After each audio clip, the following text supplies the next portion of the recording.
Du hast bei der letzten Besprechung, wo ich kurz die ersten 20 Minuten dabei war, hast du gesagt, du hast keine Lust mehr über das Klima zu reden. Oh. Also wir müssen halt auch ein bisschen drüber reden. Ja, das habe ich jetzt noch aus. Aber ist es wirklich so, dass du da gar keine Lust mehr drauf hast oder dass es dich schon ein bisschen nervt so? Ja, das Ding ist, also wir streiken jetzt schon eigentlich 6 Monate lang und dann hat man auch irgendwann einfach keine Lust mehr drüber zu reden.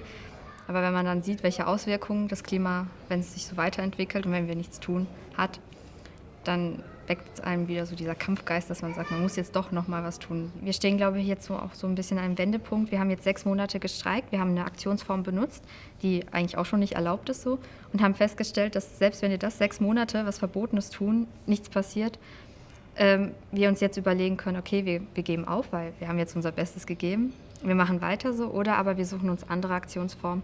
Und ich würde mir wünschen, dass wir uns andere Aktionsformen suchen und auch da nicht auch keine Angst davor haben, uns zu sagen, dass wir das tun, was wirklich getan werden muss. Und da vielleicht das auch ein Stück ein wenig radikaler wieder zu denken. Ja, was sich in Zukunft abspielen soll, was so die meisten Klimaforscher sagen, hört sich ja nicht so toll an. Deshalb versuche ich mich dafür einzusetzen, dass die Zukunft irgendwie doch noch ganz akzeptabel aussieht. Wir sind hier, wir sind laut, weil ihr uns die Zukunft klaut. Wir sind hier, wir sind laut, weil ihr uns die Zukunft klaut. Wir sind hier. Wir sind laut, weil ihr uns die Zukunft klaut. Wir sind hier, wir sind laut, weil ihr uns die Zukunft klaut.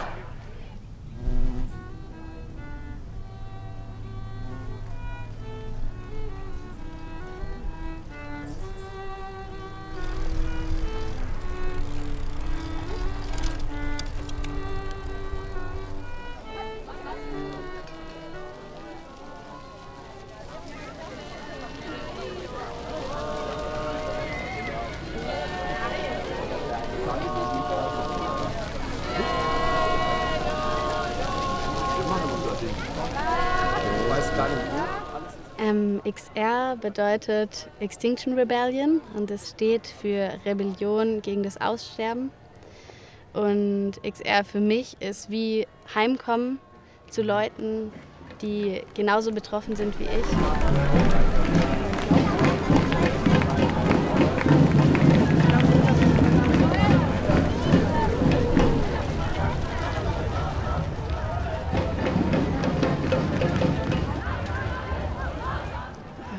Bin ich rebellisch? Also ich glaube, die Vorstellung hat einen gewissen Reiz. Ich glaube, ich würde da anfangen zu sagen, dass die Normalität radikal ist. Und was ist dann eigentlich nicht radikal? Also es ist auf eine gewisse Art und Weise verrückt zu denken, dass wir das 1,5 Grad Ziel noch erreichen können. Und mir gefällt die Vorstellung, dass ich selber ein bisschen verrückt bin. Also ich habe mich schon lange mit dieser Thematik eben auseinandergesetzt so, und auch unterschiedliche Gruppierungen angeschaut. Und ich bin eigentlich diesbezüglich nicht so stark aktiv geworden. Erst als Extinction Rebellion dann auf den Plan getreten ist, habe ich für mich gemerkt, so, das ist das, was mich anspricht. So ich weiß gar nicht, ob ich unbedingt das Wort Radikalität benutzen will, so, aber diese ganz klare Bereitschaft, die Dringlichkeit zu formulieren, da richtig dafür einzustehen, auch die Bereitschaft zu zeigen, okay, ich beschneide meine Freiheit auf eine Art. Extinction Rebellion kommt aus Großbritannien und wurde da im Oktober 2018 sind die quasi auf die Bühne getreten. Aber man muss sagen, dass hinter dieser Bewegung 4 Jahre Forschungsarbeit eigentlich stecken, okay, wo sich WissenschaftlerInnen und Menschen mit sehr viel Aktionserfahrung damit beschäftigt haben, wie man eine Massenbewegung initiiert und mobilisiert. Das heißt, in der Bewegung steckt wahnsinnig viel Strategie und auch mit wohlüberlegten Vorbildern.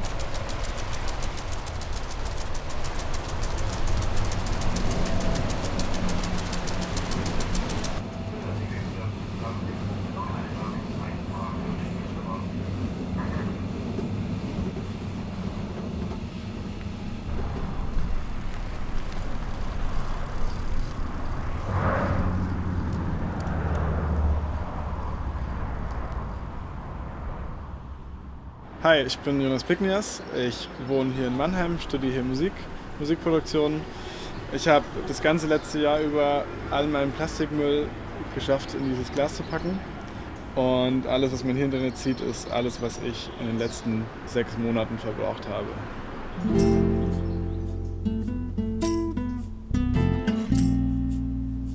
Wann war für dich der Punkt erreicht, wo du gesagt hast, jetzt will ich kein Plastik mehr?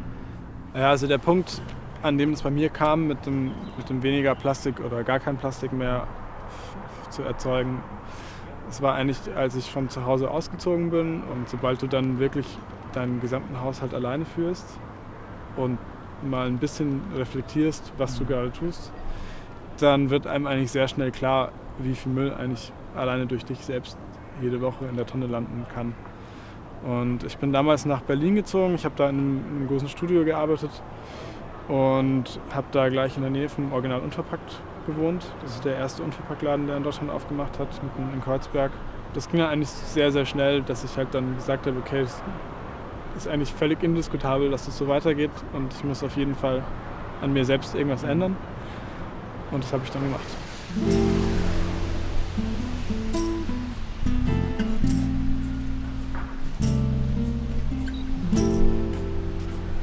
Hi.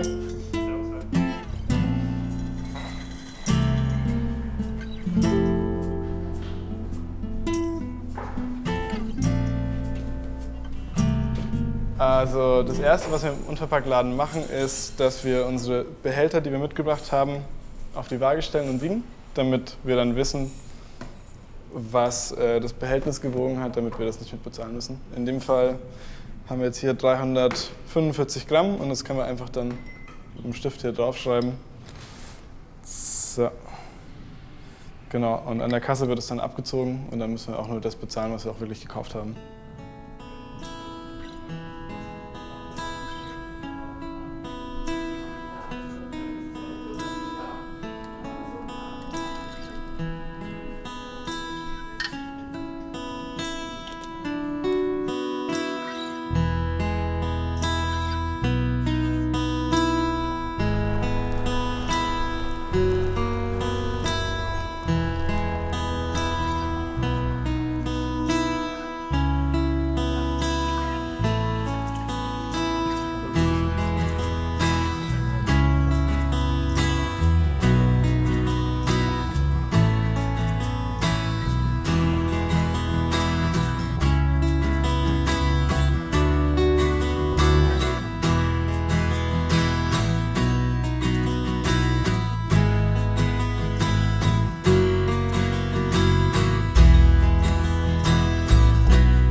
Wie verbinde ich mich mit den Bienen?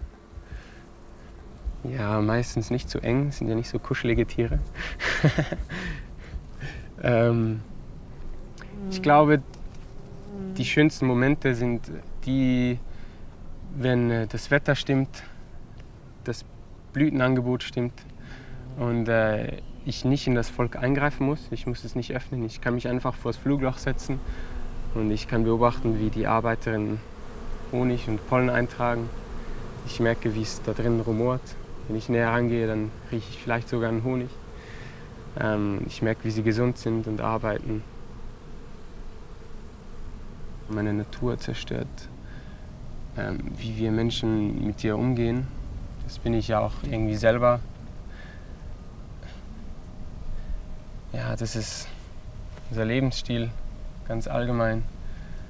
Ich profitiere selber auch davon, irgendwie, dass die funktionierende Infrastruktur, die ganzen Straßen. Ich fahre ja ab und zu auch Auto. Bin auch froh, dass ich nicht hier alles in den Garten hochtragen muss, wenn es was zu schleppen gibt. Auch wie wir vielleicht Nahrungsmittel konsumieren und wie alles effizienter sein muss. Und vielleicht zu einem gewissen Punkt zerstört die Natur auch, wie wir ein Bild von der Natur haben. Dass zum Beispiel Leute, die einen Garten haben, das Gefühl haben, es braucht Ordnung, man muss jetzt schön alles in Reihe und Glied haben. Aber ist das dann schöner? Es ist einfach so unsere Vorstellung von Schönheit. Ich glaube, jeder, der hier hochkommt, denkt so, oh, was für ein Chaos, aber schlussendlich fühlt er sich auch mega wohl. Es kommen ständig Leute hoch zum Grillieren und es ist eine Hammer-Atmosphäre hier.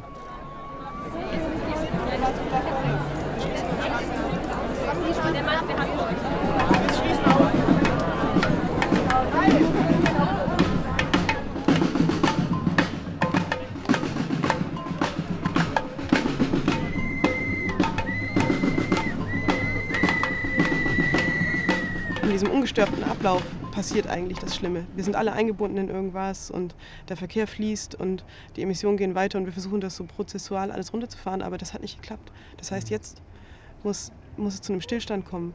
Was passiert, wenn wir in einer persönlichen Krise sind? Wenn du eine ganz schlimme Nachricht bekommst oder ich, dann setzen wir uns erstmal auf den Stuhl und müssen erstmal kurz durchatmen. Wir können dann nicht an alles denken. Und ich glaube, wir müssen uns jetzt mal hinsetzen auf den Stuhl und kurz durchatmen, das wollen wir eigentlich herbeiführen. Weil ich glaube, wenn wir uns alle mal diese, sagen wir mal, 5 Minuten erlauben, dann wird uns klar, wie tief wir in der Krise sind. Und ich glaube, dann diskutieren wir auch anders über Lösungen.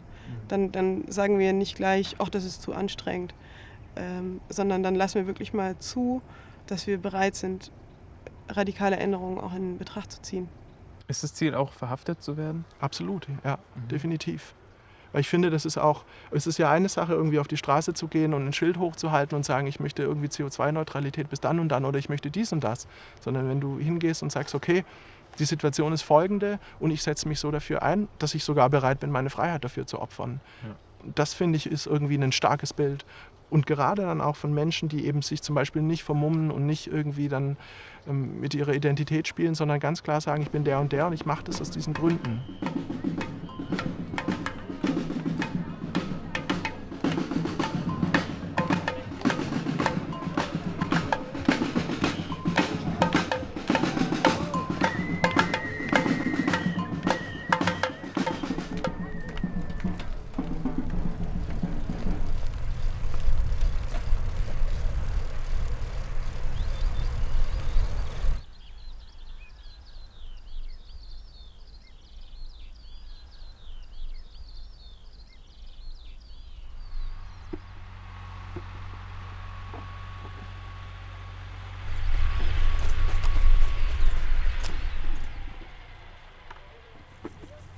Für mich ist die Solavie erstmal ganz grundlegend die Vereinbarung zwischen einem Gärtner und einem Konsumenten, dass man sich auf eine Abnahme vom Gemüse verlassen kann. Und mir das als Gärtner die Sicherheit gibt, anzubauen, ohne immer in dem Risiko vom Wetter zu leben.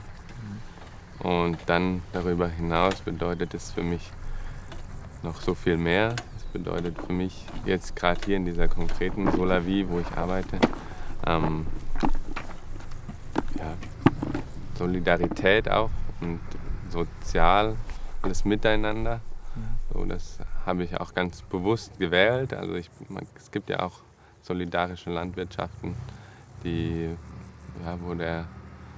denen der Bauer einfach sich mit einem Vertrag mit dem Kunden einigt und sagt, du nimmst mir das Gemüse ab, aber ich möchte alles Weitere eigentlich selber entscheiden.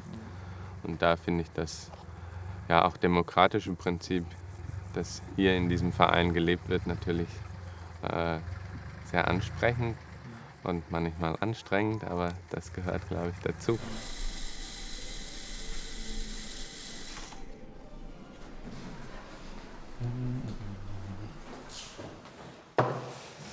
Also hier ist die Ecke, wo es so Badezimmerartikel und Hygienesachen und Waschzeugs gibt. Und hier unten haben wir zum Beispiel verschiedene Waschpulver in Eimern, die wir uns abfüllen können. Und da haben wir jetzt unser Spülmittel.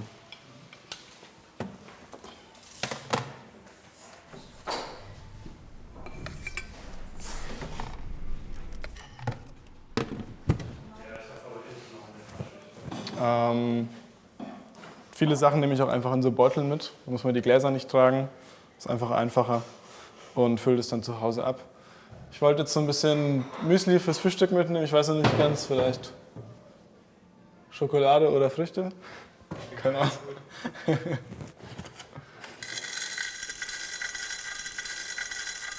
Und dann brauchen wir noch Bohnen für unser Abendessen.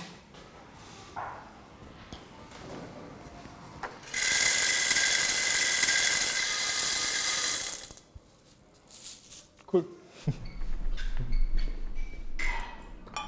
Dinge, die die Natur zerstören, sind, ja, da könnte man jetzt viel rumphilosophieren. Und ich glaube, ein Problem ist vor allem das Geld, keine Frage, weil man an vielen Ecken und Enden einfach dadurch, dass man der Natur Schaden zufügt, halt Geld einsparen kann. Es kann alle möglichen Formen annehmen, ob jetzt jemand irgendwie, keine Ahnung, hunderte Tiere auf kleinstem Raum einsperrt, weil er dadurch mehr Geld generieren kann, als wenn die auf der Weide leben.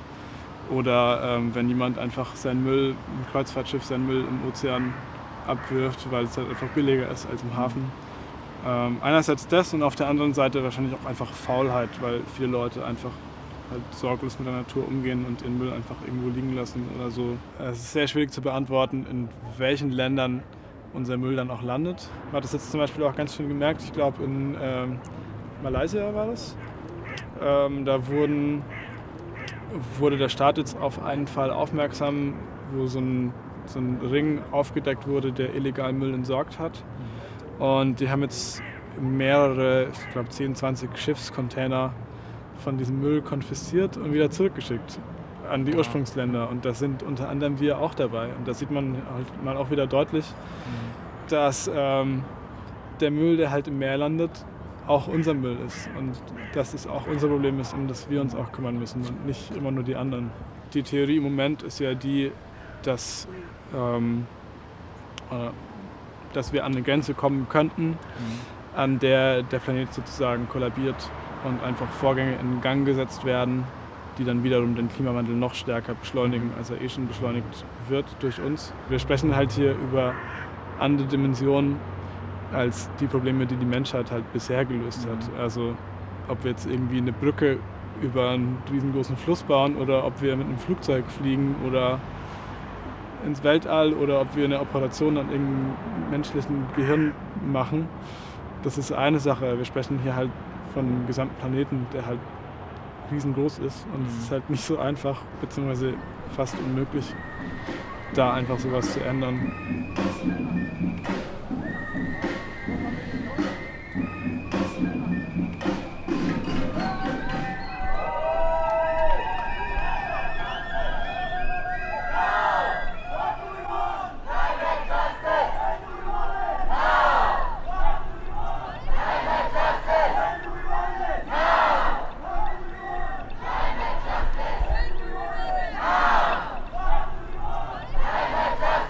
Wir sind die größten Schuldigen im Klimawandel. Das steht für mich nicht zur Debatte, weil westliche Länder die größten CO2-Emissionen verursachen und auch dafür sorgen, dass Ressourcen in anderen Ländern abgebaut werden. Ich sehe uns auch deshalb in der Verantwortung, als Erste zu handeln und die Notbremse zu ziehen.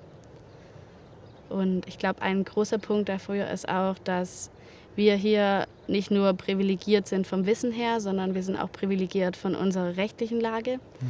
Dadurch, dass wir hier mit zum Beispiel Aktionen des zivilen Ungehorsams nur mit einem Bußgeld geahndet werden und in anderen Ländern würde man für sowas die Todesstrafe bekommen, sehe ich uns irgendwie in der Pflicht zu handeln. Ziviler Ungehorsam ist ein großes Wort. Letztendlich geht es da um minimale Regelüberschreitungen, wie zum Beispiel, dass man Gebäude besetzt oder dass man Brücken besetzt oder Straßen und da einfach bleibt, obwohl die Polizei einen erstmal dazu auffordert, den Ort zu verlassen. Und meistens wird das geahndet als Ordnungswidrigkeit mit Bußgeldern, die ungefähr sind so wie beim Falschparken.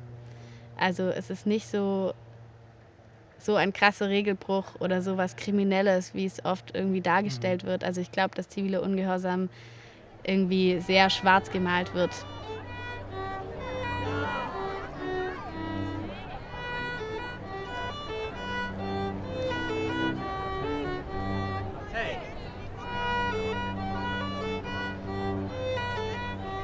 Die Sache ist momentan die Polizei hat an uns weitergegeben, dass wenn wir 1 oder 2 Spuren von der B31 in die Richtung ebenfalls freigeben würden, sie mit dem Räumen ein bisschen länger warten würden. Ja, vielleicht sollten wir auch, wenn wir jetzt uns dafür entscheiden, weiterhin so krass zu blockieren, fragen, wie viel es sich räumen lassen würden, dass wir da wissen, wie lange das dann trotzdem noch Bestand hat.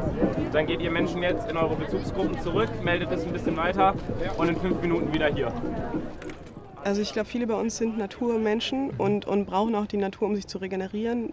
Ich bin eher so ein Kopfmensch. Wenn ich diskutiere oder schreibe oder lese, dann verschmelze ich mit der Welt, aber nicht unbedingt mit der Natur in der Form, witzigerweise. Ich glaube, die Natur ist so fragil und wird so oft vergessen. Und wir haben vergessen, dass wir von ihr abhängig sind. Also ich glaube, ich habe eher ein technisches Verhältnis dazu. Aber also meine Empathie bezieht sich dann eher auf Menschen. Also ich bin tatsächlich sehr nah an den Nachrichten bei uns und auch sehr nah an der Wissenschaft. Und das, was ich mitkriege, das bedrückt mich dann häufig, weil ich weiß, dass Menschen deswegen leiden werden. Ja, genau, also das ist das Verhältnis, das ich zur Natur habe. Also ich halte es für absolut essentiell, die Natur zu schützen, aber nicht, weil ich so eine emotionale Bezogenheit zu ihr pflege, sondern weil ich anerkenne, dass das alles miteinander verbunden ist und dass wir das so hinten runterfallen lassen irgendwie.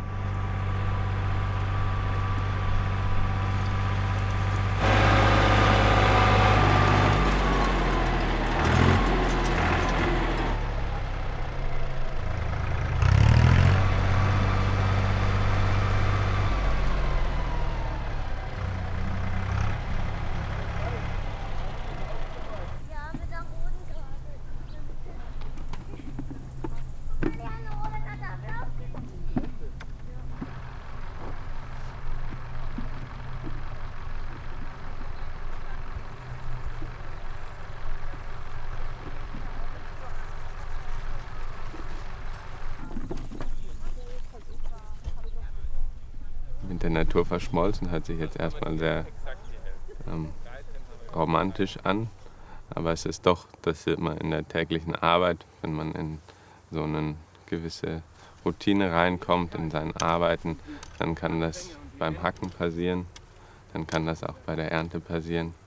Also es geht eigentlich damit so, ja, mit der Arbeit auf dem Acker zu sein und da, ja, dann ist es nicht mehr so wichtig, wie lang die Reihe ist oder wie viel Unkraut da noch steht. Aber durch Hacken oder Unkrautjäten, dadurch, dass ein Boden ganz brach da liegt und die Sonne mit 30, 40 Grad da drauf scheint, dann muss man nicht meinen, dass man dem Boden was Gutes tut. Unsere Natur wird natürlich maßgeblich von und durch den Menschen zerstört und durch die Unachtsamkeit da damit. Ob das im Konsum ist, ob das ja, einfach unsere Art zu leben ist. Da kann man die ganze Industrie mit reinnehmen. Ja, ist schon überwiegend menschengemacht. Ja, es ist immer schwierig. Ich glaube schlussendlich, wenn jetzt alle mehr verzichten würden, wird sich automatisch auch auf Systemebene was verändern. Aber das wird nicht stattfinden. Also meinst du, ich glaube nicht, dass wir irgendwie unsere ganze Gesellschaft dazu bringen, vegan zu essen, darauf zu schauen, woher kommen meine Kleider, meine Lebensmittel, wie viel fliege ich. Ich merke es ja schon in meinem Freundeskreis an der Uni. Ich studiere sowas Umweltmäßiges und trotzdem, alle Leute wissen eigentlich, was abgeht. Und alle Leute wissen, dass wir uns selber am Arsch machen und trotzdem machen sie es.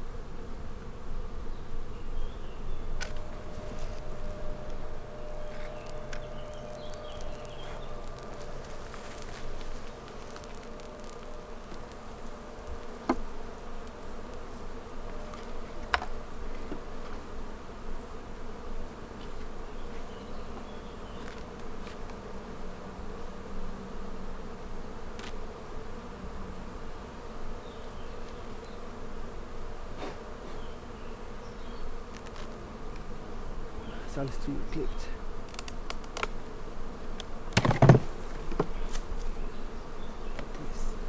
Geht's? Ich hab's, ne?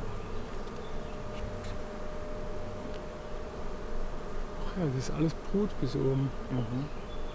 Interessant. Hier, das ist sogar so eine Königin-Weiselzelle.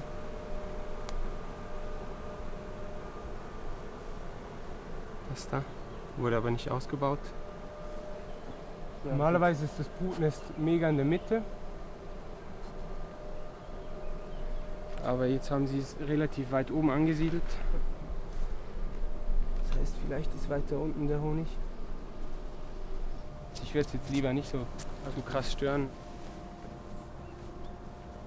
Der Bienenstock wird nicht wie eigentlich geglaubt von der Königin regiert.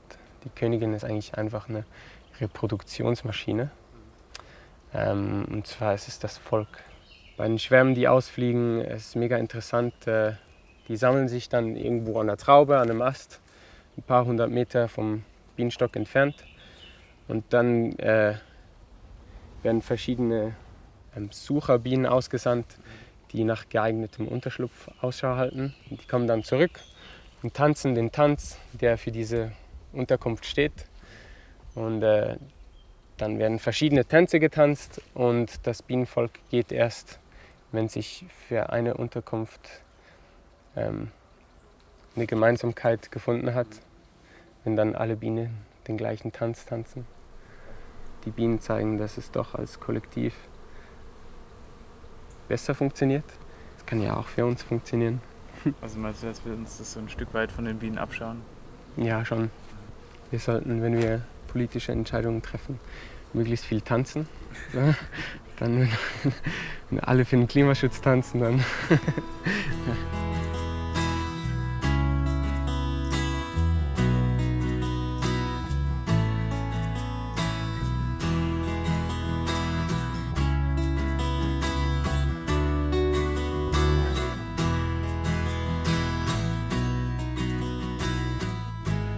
Ich bin zu etwa 90% überzeugt davon, was die Wissenschaft sagt, eben, dass der Klimawandel noch aufgehalten werden kann in seinen katastrophalsten Folgen und das halt jetzt passieren muss und nicht in 10 Jahren oder so. Und genau, ich denke, Fridays for Future ist da jetzt auch ein guter Auslöser dafür geworden, dass es ein gesellschaftliches Thema mehr wurde. Es gibt ja die Klimabewegung jetzt schon seit 40 Jahren ungefähr.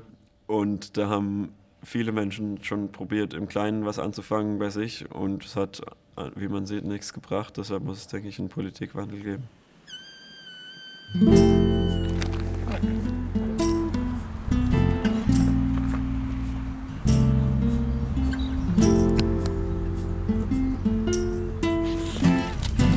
Ah, 2,5 bis 4,5 Bar.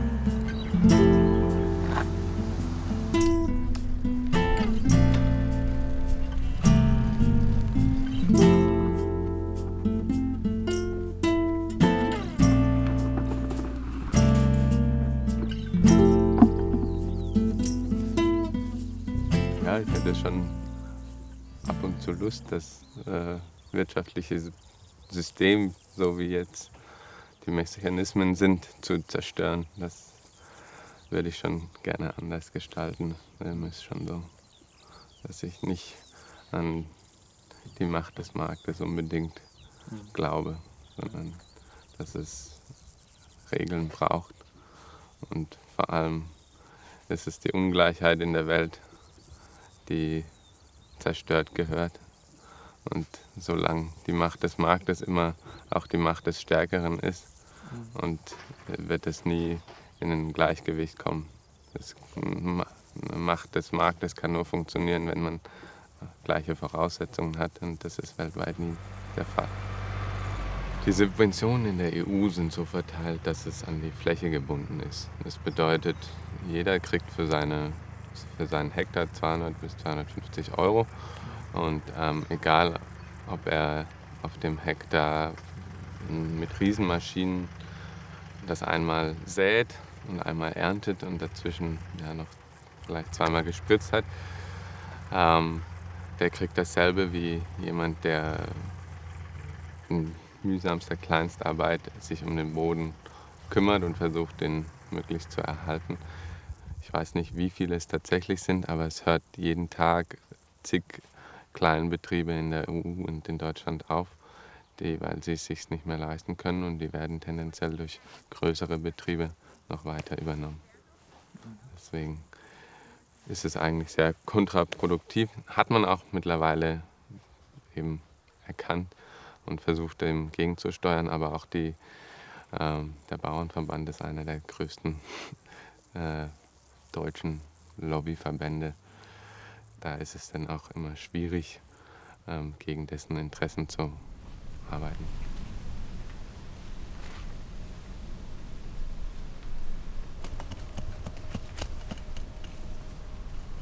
Mega viele Leute fragen mich so, ja, alle Tiere haben ja einen Nutzen, aber was für einen Nutzen haben Moskitos? Und ich denke einfach so, Moskitos verbreiten Krankheiten, um invasive Arten zu töten, wie uns. Wir sind Krebs, so wie wir leben. Und wir müssen eigentlich nicht Krebs sein. Ich glaube auch, dass wir mit einem coolen Lebensstil mehr Biodiversität fördern können, als es natürlich geben würde. Wir haben überall so ein bisschen ökologische Nischen geschaffen, einfach weil wir gerne beobachten. Das hier zum Beispiel ist so eine Sandsteilwand. Und wenn man hier sich das mal näher anschaut, dann sieht man da überall so Wildbienennester. Es lebt. Und das ist mega schön. Ja, wahrscheinlich gibt es schon zu viele Menschen.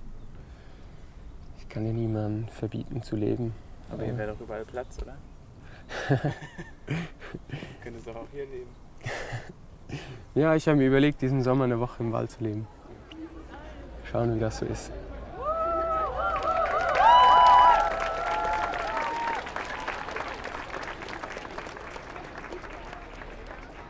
Hey Leute, ich freue mich, dass heute so wahnsinnig viele Leute wieder gekommen sind, um mit uns gemeinsam ein Zeichen für den Umweltschutz und Klimaschutz zu setzen.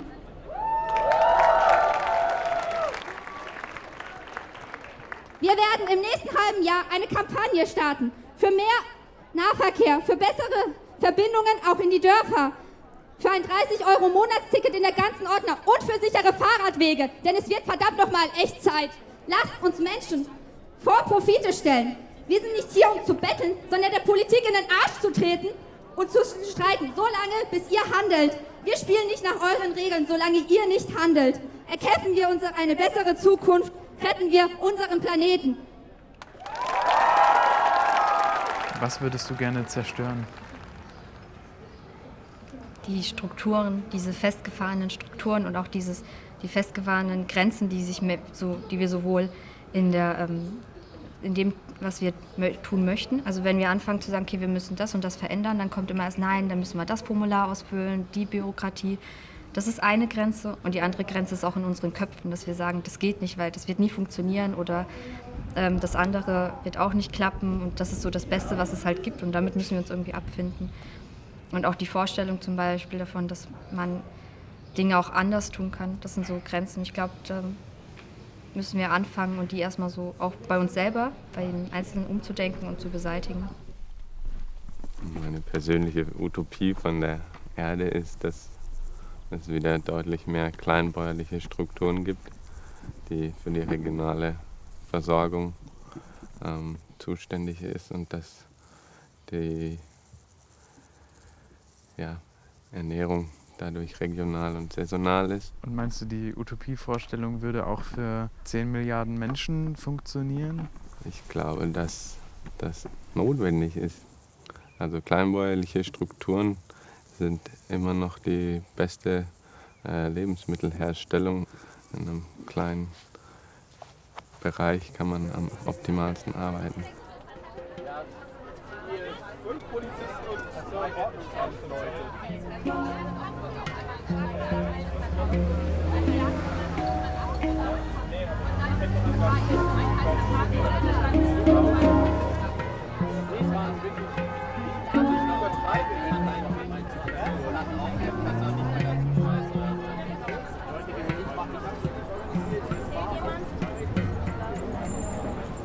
15, 14, 17, 19, 67 reicht. Okay, Option 1 wäre, wir nehmen diese ganzen Menschen, die bereit wären, das mit sich machen zu lassen und schicken die da auf diese eine Spur, oder Die schon blockiert ist. Eine Spur, die schon blockiert ist. Option 2, diese ganzen Menschen nehmen sich direkt auf die nächste Spur.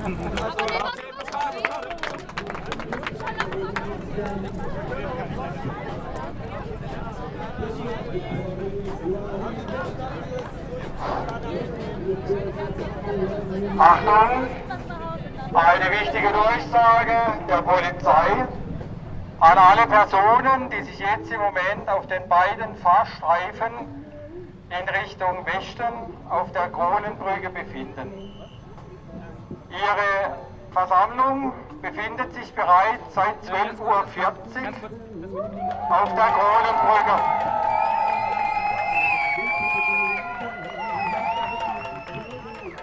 Vielen Dank für die Resonanz, das zeigt mir, dass Sie mich gut verstehen können.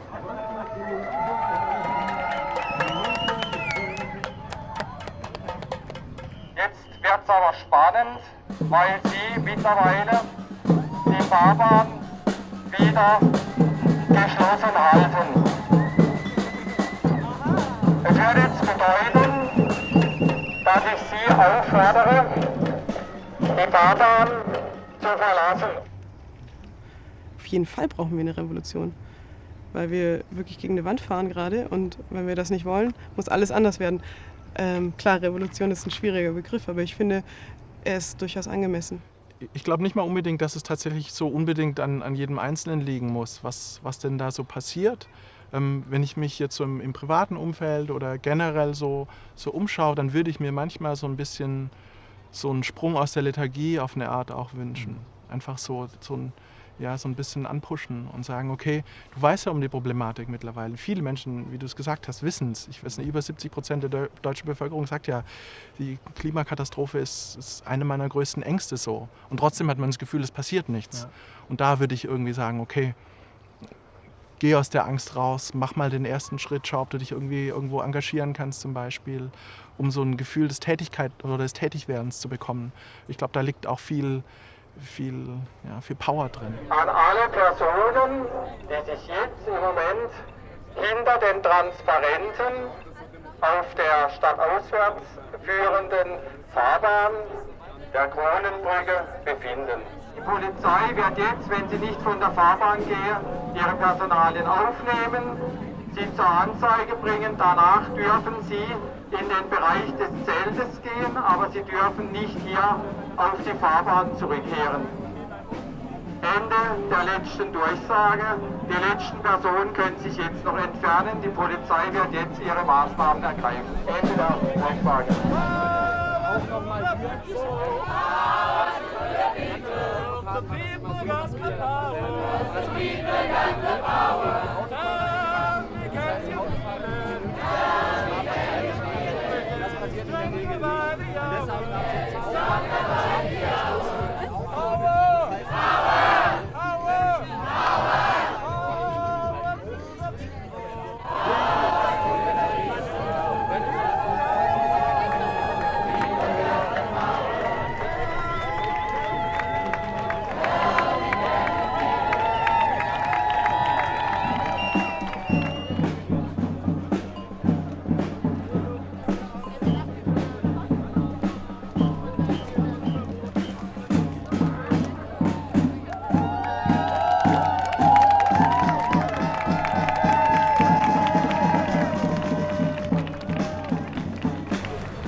Wenn ich in die Zukunft blicke und auch so an unsere Enkelkinder denke, dann glaube ich, dass sie in einer guten Welt leben können. Wenn wir das jetzt so schaffen, den Schalter umzulegen, befinden die sich in einer spannenden Phase, wo Gesellschaft anders definiert wird, wo der Umgang mit Ressourcen, mit Natur, wo das nicht mehr als so trennend erlebt wird.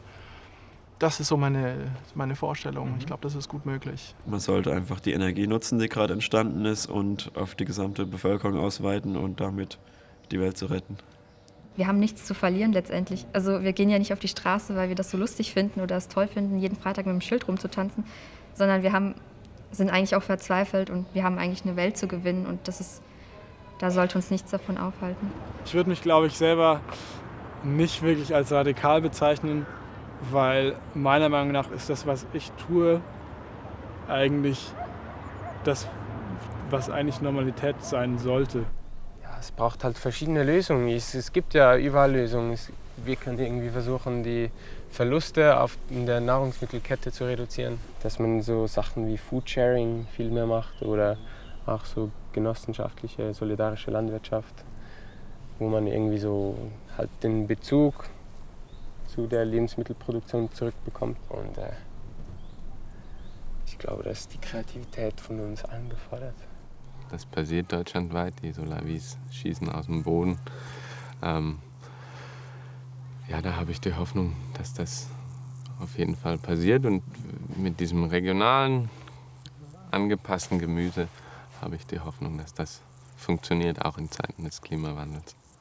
Es gibt zwei Arten von Hoffnung beim Klimagerechtigkeitsthema. Die eine Hoffnung ist, dass man sich zurücklehnt und das irgendwie schon gelöst wird. Und die andere Hoffnung ist, dass wir eine Chance haben. Und was ich definitiv nicht mehr hoffe, ist, dass PolitikerInnen oder irgendwelche Unternehmen das Problem für uns lösen werden. Aber was ich hoffe, ist, dass wenn viele Menschen sich zusammenschließen und tatsächlich die Augen öffnen, dann sehe ich Hoffnung für unser Klima und damit für uns.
Thank you.